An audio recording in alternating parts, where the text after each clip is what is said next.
कक्षा 10 के मेरे प्यारे विद्यार्थियों, बहुत बहुत स्वागत है आप लोगों का आज के इस नए वीडियो में। मेरे प्यारे विद्यार्थियों, लगातार हमारा वीडियो पद परिचय पाठ पर आपको प्राप्त हो रहा है। आप जिस तरह से व्याकरण के सभी बिंदुओं को ध्यानपूर्वक देख रहे हैं, पढ़ रहे हैं, उसको लिख रहे हैं, बहुत ही अच्छी बात है मेरे प्यारे विद्यार्थियों। आज आइए देखते हैं क्या है आपके लिए। यहाँ देख सकते हैं कक्षा 10 विषय हिंदी भाषा और हिंदी भाषा में पाठ पद परिचय। पद परिचय में निपात एक बिंदु है जिसे हम आज समझेंगे।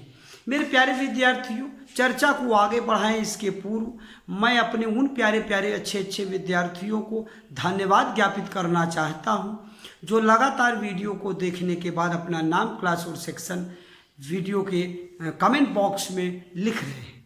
क्यों? क्योंकि हमारे और आपके बीच तारतम्यता बनाए रखने का मेरे प्यारे विद्यार्थियों एकमात्र माध्यम क्या है? आपके द्वारा किया गया कमेंट। तो मेरे प्यारे विद्यार्थियों, लगातार प्यारे बच्चों, इसी तरह से आप कमेंट बॉक्स में अपना नाम, क्लास और सेक्शन लिखते रहिए।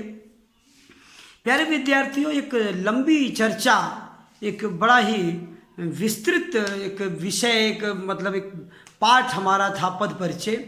आज हम उस पाठ के समापन की ओर बढ़ रहे हैं और नए नए बिंदुओं को जो हमने आपको बताया, उसमें लिंग, वचन, कारक, क्रिया, निपात, काल, सारी चीज़ों को बताने के बाद, समेकित करने के बाद उनकी सबकी परिभाषा, सबके उदाहरण, सबका प्रयोग, एक विस्तृत नोट्स हमने आपको देने का कार्य किया। वीडियो के साथ साथ PDF भी उपलब्ध होता रहा।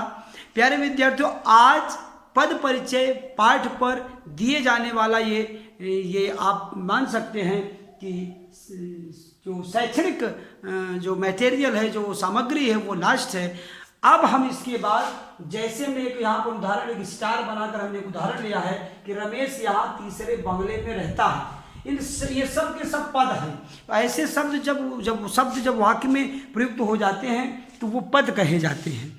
और इन्हीं पदों को जब ये शब्दों का प्रयोग वाक्य में किया जाता है तो ये पद हो जाते हैं। और यही पद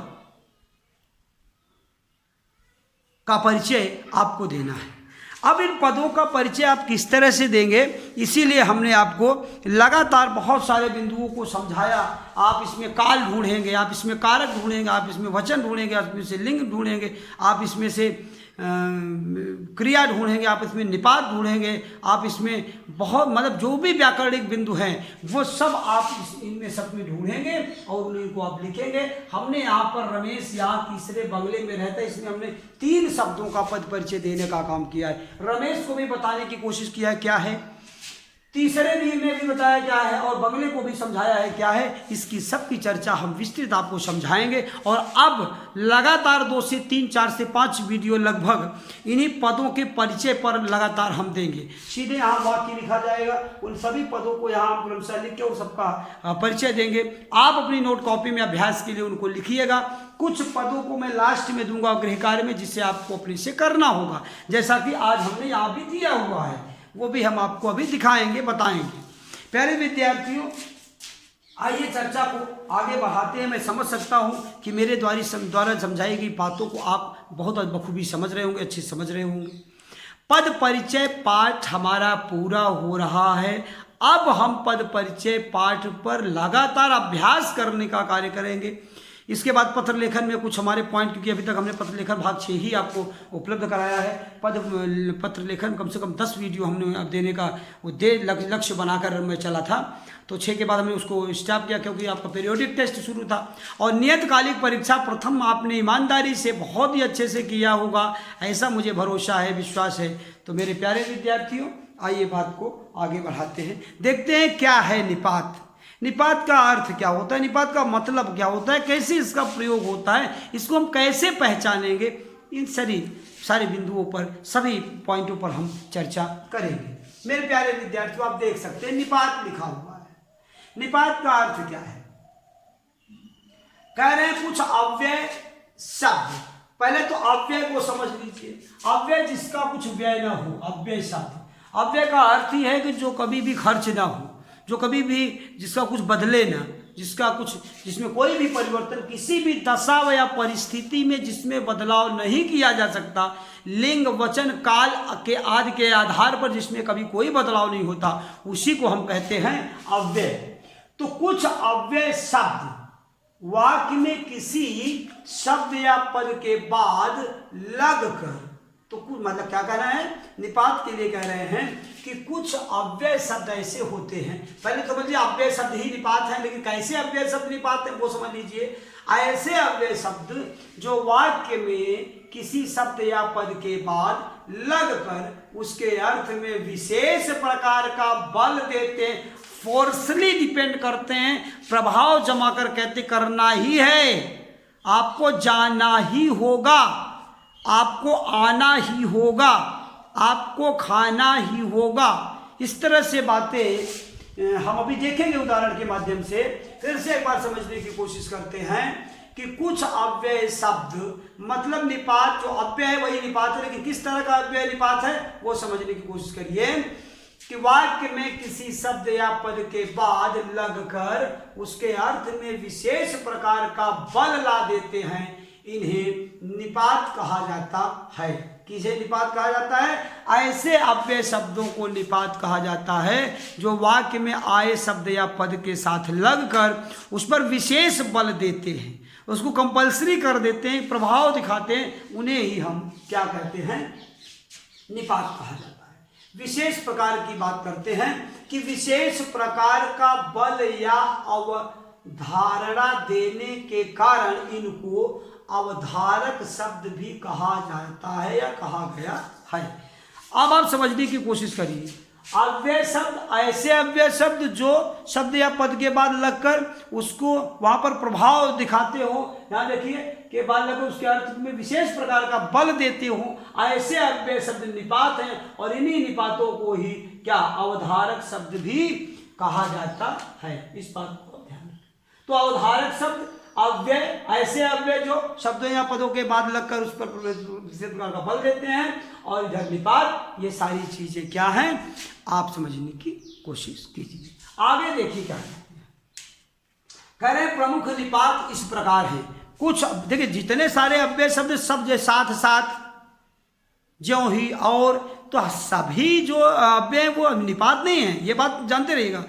हर अव्यय शब्द निपात नहीं है, वही अव्यय शब्द निपात हैं, वही अव्यय शब्द निपात हो जाते हैं जो किसी शब्द या पद के बाद लगकर उस पर विशेष प्रकार का बल देते हैं। ये बात आप ध्यान से समझिएगा। तो कुछ प्रमुख निपात इस प्रकार हैं। जैसे कौन कौन से निपात शब्द हैं? जैसे ही निपात है। कब निपात बनता है? जब ये किसी शब्द या पद के बाद लगकर विशेष प्रकार का बल देता है। भी निपात है। कब? जब ये किसी शब्द या पद के बाद लगकर विशेष प्रकार का बल देता है। तो भी निपात है। कब? जब इस निपात ये तो का प्रयोग ऐसी जगह पर कीजिए जहां पर वो दबाव देने का, जबरदस्ती या प्रभाव बनाकर काम करने की बात करता हो, तक भी निपात है। कब? जब इस तक का प्रयोग विशेष प्रकार का बल देने के लिए किया जाए। आगे देख रहे मात्र शब्द भी निपात है, लेकिन कब निपात है? वह मात्र तब निपात है जब इस मात्र शब्द का प्रयोग किसके लिए किया जाए? जब यहाँ पर दबाव देने के लिए बात या प्रभाव या बल देने के लिए बात या बल ला देते हैं। फिर कह रहे भर भी एक क्या है? निपात है। और ये भर कब निपात है? जब ये विशेष प्रकार का बल देने का कार्य करे। कहाँ? वाक्य में। तो ये है आपके निपात, लेकिन इन्हें हम वाक्यों में प्रयोग करके इनको देखने का कार्य करेंगे कि ये निपात किस तरह से बनते हैं, कैसे, क्या जो बात यहाँ डिफिनेशन में प्रयोग परिभाषा में और ये विशेष पॉइंट में कही गई है निपात के संबंध में, उदाहरण में हम उसको उदाहरण की कसौटी में कस कर देखेंगे कि क्या ये बात सत्य है कि नहीं, सही है कि नहीं। जैसे यह काम आपको ही करना होगा, this is compulsory for you, ये कार्य आपको ही करना होगा, इसको दूसरा कोई करने नहीं आएगा। इसका मतलब निकल रहा है कि ये बल देने का कार्य ही कर रहा है कि जैसे कह रहा है यह कार्य आपको ही करना होगा। तो ये बल देने का कार्य, इसका मतलब ये पास हो गया, ये वाक्य निपात है। अब देखते हैं कि भी कैसे निपात बनता है। हम भी चलेंगे, जल्दी क्या है, दबाव देकर रोक रहा है, रुक जाओ, हम भी चलेंगे। हाँ, तो ऐसा नहीं कह रहा हम चलेंगे, तो कह रहा हम भी चलेंगे, जल्दी क्या है, यहां भी दबाव देने का कार्य कर रहा है। इस बात को आप देख सकते हैं। जब ये बल देने का कार्य कर रहा है तो निश्चित रूप से ये निपात शब्द बन जाता है। आगे देखते हैं प्यारे बच्चों, यहां पर क्या कह रहे हैं। तो का उदाहरण कैसे देखेंगे। तुम तो जाओगे ही, मुझे भी निकालोगे। ये यहां पर दबाव देने का कार्य कर रहा है, बल देने का कार्य कर रहा है कि ऐसा मत करो, नहीं तो तुम तो जाओगे ही, मुझे भी निकालोगे। इस तरह से तो और भी निपात शब्द हैं, ऐसा सिद्ध होता है। आगे कह रहे देखिए तक। यहां मैंने जानबूझ के नहीं लिखा, आपके सामने लिखने के लिए मैंने जगह छोड़ा है। तक हम कह रहे हैं वह मुझसे बोली तक नहीं, वह मुझसे बोला तक नहीं।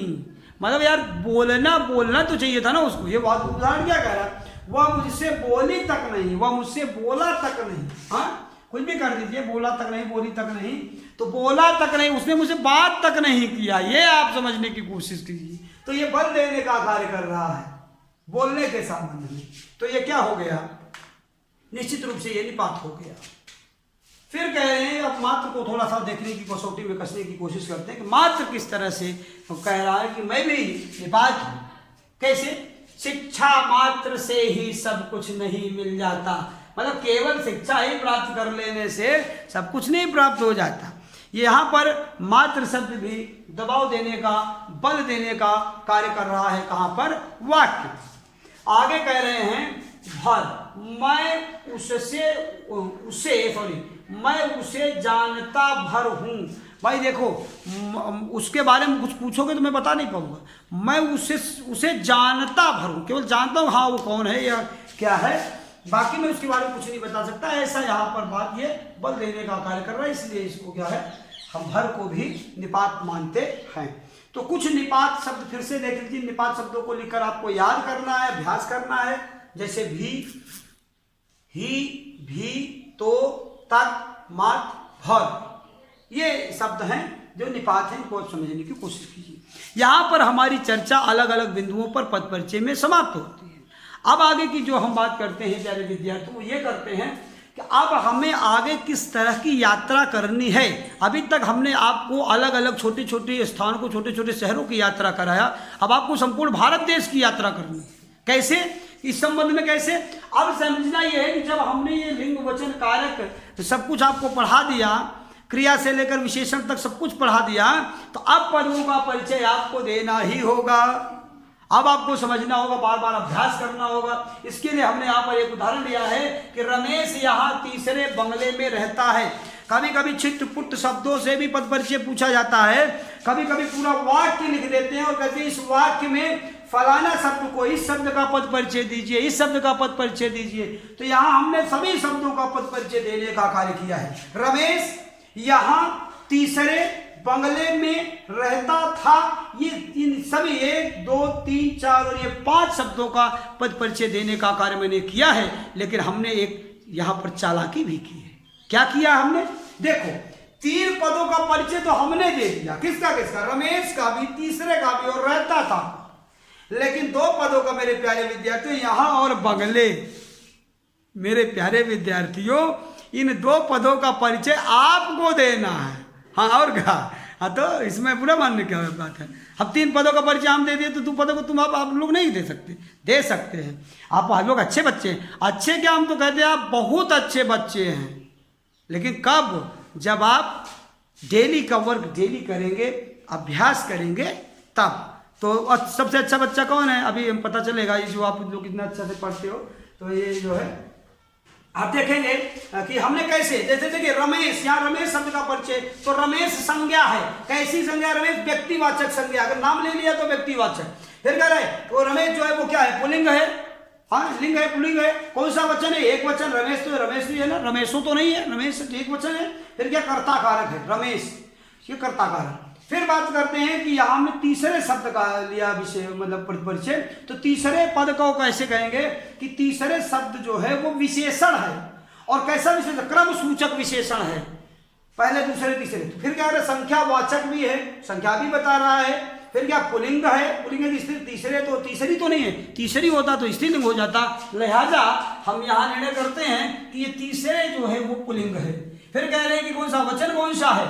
एक वचन है, तीसरे। यहां से तीसरे बंगले में, एक दो तीसरे बंगले में रहता है, ये समझ में आया ना। फिर कह रहे बंगले में को नहीं, हमने आपको दे दिया है, आपके पाले में गेंद हमने डाली है, 2 गेंदें, कौन सी? यहाँ देख लीजिए मेरे प्यारे विद्यार्थी। फिर कहेंगे कि साहब आपने बताया नहीं, यहाँ और बंगले में इन 2 पदों का परिचय कौन देगा? बताइए कौन देगा? कौन? हाँ, मेरे प्यारे विद्यार्थी देंगे। तो मेरे प्यारे बच्चों, हमने देखो यहाँ पर क्या किया कि तीसरे को हमने समझा दिया। अब रहता था को देखिए, ये अकर्मक है, ये सकर्मक नहीं है, ये क्या है? अकर्मक है, अकर्मक क्रिया है।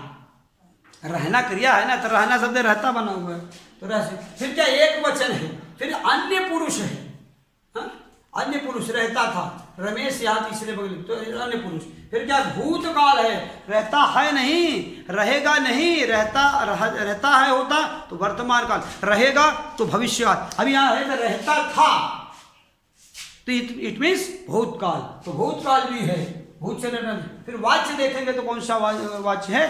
कर्तृवाच्य। कितने वाच्य? 3 वाच्य। नंबर 1 कर्तृवाच्य, नंबर 2 कर्मवाच्य, नंबर 3 भाव। तो यहाँ पर भाववाच्य भी नहीं है, कर्मवाच्य भी नहीं, केवल और केवल कौन सा वाच्य है मेरे प्यारे विद्यार्थियों? कर्तृवाच्य है।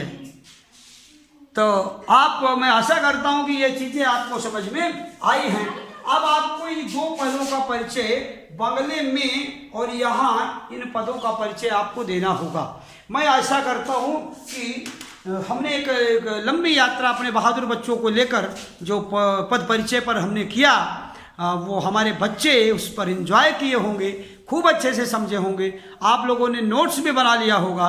आइए देखते हैं कि आज हम लोगों के लिए होमवर्क में क्या है, गृह कार्य में हमें क्या करना है।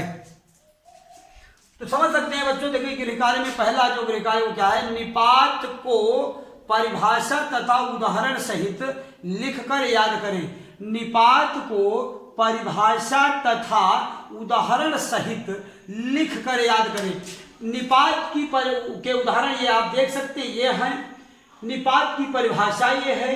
बस आपको एक सावधानी करना है, इन उदाहरणों के साथ साथ, जैसे यहाँ यह काम आपको ही करना होगा, इस मिठाई को आपको ही खाना होगा, इस तरह से आप एक वाक्य बदल के इसको भी लिखिएगा 6 वाक्य, और इनके अलावा 6 और वाक्य लिखिएगा। सभी के एक उदाहरण अपनी ओर से भी लिखिएगा प्यारे विद्यार्थियों। यदि आप लिख लेते, if you are able to write another example, it means you understand carefully, आप अच्छे से समझ रहे हो। इस बात का प्रमाण यही है कि आप एक दूसरा उदाहरण भी आप लिख पा रहे हैं। तो प्यारे विद्यार्थी, दूसरा पॉइंट देखते हैं कि पहला होमवर्क आपको समझ में आ गया होगा, उदाहरण भी आपको है, परिभाषा भी है, यह बात समझ में आ गई होगी।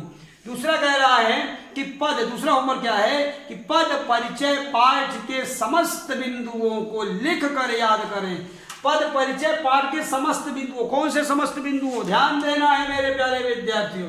समस्त बिंदुओं का मतलब है कि वचन, लिंग, कारक, काल, निपात, विशेषण, क्रिया विशेषण, संज्ञा, सर्वनाम, जितने भी बिंदु हमने आपको बताए हैं काल से लेकर हर चीज, वो सब के सबको आपको लिखकर याद करना है। आशा करता हूँ बहुत सारे बिंदु सबको आपने लिखा होगा, केवल निपात बाकी होगा, उसको भी लिख लेंगे। जो नहीं भी लिखे वो लिख लें, जो लिख लिए वो उसको रिवीजन करें, बार बार लिख कर आपको उसको याद करना है। क्योंकि अब हमारी यात्रा डायरेक्ट पद का परिचय बताना शुरू करेंगे। अब उसमें काल ढूंढना और ये लिंग ढूंढना, वचन ढूंढना, ये आपका काम है, मैं भी करूँगा, आप भी करेंगे, तब हम दोनों मिलकर एक अच्छा काम करेंगे। तीसरा जो होमवर्क हमारा कहता है वो क्या कहता है, ये देखते हैं। तीसरा होमवर्क कहता है कि यहाँ तथा बंगले में, इसी यहाँ देखिए, यहाँ तथा बंगले में, यहाँ तथा बंगले में, तो यहाँ पर है और बंगले में ये है। पदों का व्याकरणिक परिचय दीजिए। जैसे हमने व्याकरणिक परिचय इनका दिया है, इसी तरह का व्याकरणिक परिचय इन 2 पदों को आपको देना है। आगे हम बहुत सारे पदों का व्याकरणिक परिचय आपको दिया करेंगे, समझाया करेंगे, कुछ होमवर्क देंगे वो भी आप करेंगे।